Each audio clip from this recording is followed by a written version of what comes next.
இன்றைக்கி காரக்குழம்பு எப்படி வைக்கிறதுன்னு பார்க்க போகிறோம். நல்லெண்ணெய் விட்டுக்கணும். அதுக்கப்புறம் கடுகு, ஜீரகம், கருவேப்பிலை, ஒரு 10 பல்லு பூண்டு இதெல்லாம் போட்டு நல்லா வதக்கிக்கணும்.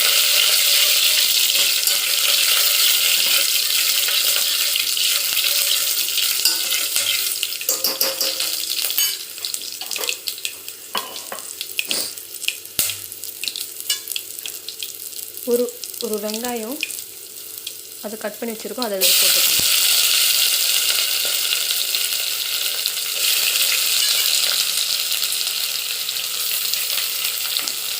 இது நல்லா வதக்கிக்கணும்.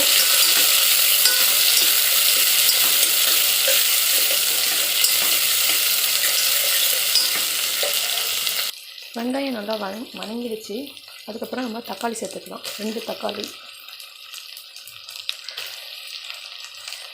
இதை நல்லா வதக்கிக்கணும்.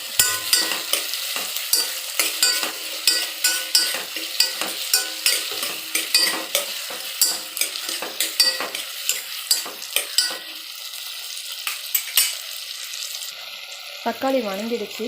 இதில் இன்றைக்கி நம்ம உருளைக்கிழங்கு போட்டு தான் காரக்குழம்பு செய்ய போகிறோம். இப்போ உருளைக்கிழங்கு சேர்த்துக்கலாம்.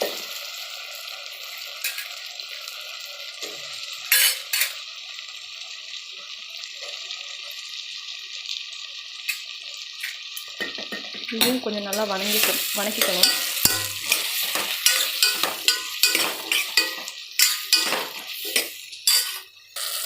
இது கூடவே 1 ஸ்பூன் மிளகாத்தூள், 1 ஸ்பூன் மஞ்சத்தூள், 2 ஸ்பூன் மிளகாத்தூள் இதில் சேர்த்துக்கலாம்.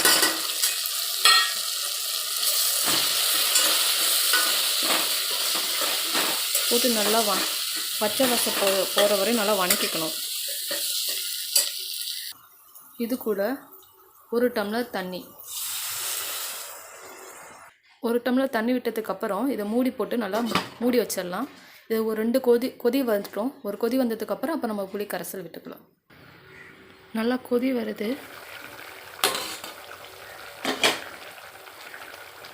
இந்த ஸ்டேஜில் நம்ம கரைச்சி வச்சுருந்த புளி தண்ணியை ஊற்றிக்கலாம். ஒரு எலுமிச்சப்பழ அளவு.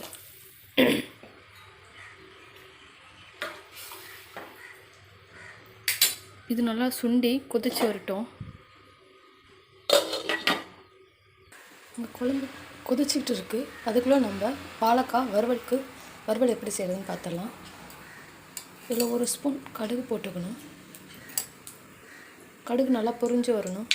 கடுகு நல்லா பொரிஞ்சிருச்சு.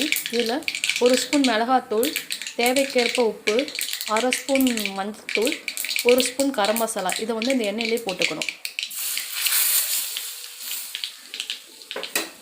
போட்டுட்டு நல்லா அந்த எண்ணெயில் கொஞ்சம் நல்லா வதக்கணும். இது கூடவே கட் பண்ணி வச்சுருந்த 2 வாழைக்காவை சேர்த்துக்கணும். வாழைக்காய் போட்டு அந்த எண்ணெயில் படும்போது எல்லா இடத்துலையும் பெரட்டி எடுக்கணும். மசாலா எல்லா இடத்துலையும் பட்டோடனே இதை கொஞ்சம் நேரம் மூடி வைக்கணும்.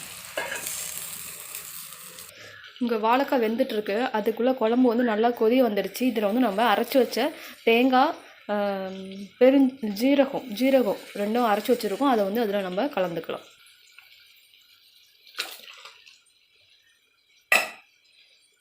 கலந்துக்கிட்டு இது நல்லா 2 கொதி வந்ததுக்கப்புறம் இதை நம்ம தேவைக்கேற்ப உப்பு சேர்த்துக்கணும். அதுக்கப்புறம் 2 கொதி வந்ததுக்கப்புறம் நம்ம இதை இறக்கி வச்சுக்கலாம். வெந்துட்டுருக்க வாழைக்காயை ஒரு டைம் கிண்டி விட்டுக்கலாம், இல்லைன்னா அது அடி பிடிச்சிரும்.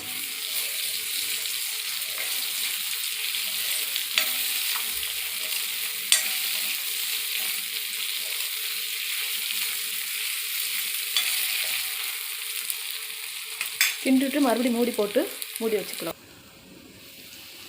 வாழைக்காய் நல்லா வெந்துடுச்சு.